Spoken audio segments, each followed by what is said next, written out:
If you want to work as self-employed in the UK in 2026, one of the first things you'll probably need is a UTR number, and honestly, a lot of beginners get confused because nobody really explains what a UTR is, why you need it, and how to actually apply for one. So in this video, I'll show you exactly how to apply for a UTR number in the UK step by step in 2026 in the simplest way possible.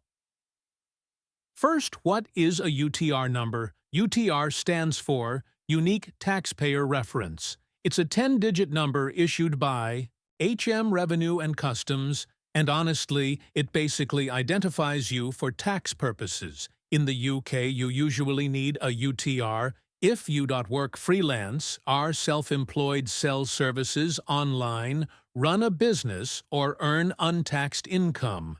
Now, the first step, go to the official HMRC website. You'll normally need to register for self-assessment because this is how most people receive their UTR number. The official website is. Now, once you open the page, press Start Now. Then choose the option that matches your situation, usually self-employed, sole trader, or individual. Now the next step, create or sign in to your government gateway account. This is the account used for UK government tax services. If you don't already have one, you'll create user ID, password, and security details, and honestly, this part only takes a few minutes. Now, after signing in, you'll enter information like your full name, address, date of birth, national insurance number, and when you started working self-employed.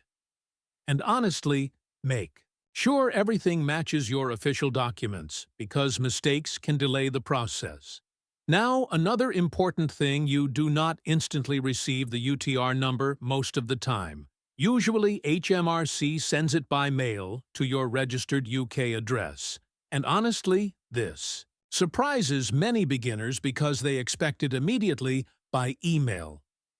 Now, how long does it take? In many cases, the UTR arrives within several days or sometimes a couple of weeks, depending on processing times. Now, another thing many people ask, can international freelancers in the UK apply? Usually yes, if you're legally working or registered for tax purposes in the UK, but honestly, your specific immigration or tax situation can matter.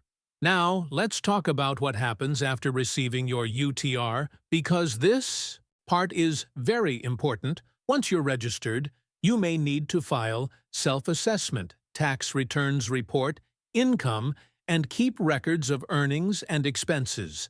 And honestly, a lot of beginners forget this part completely.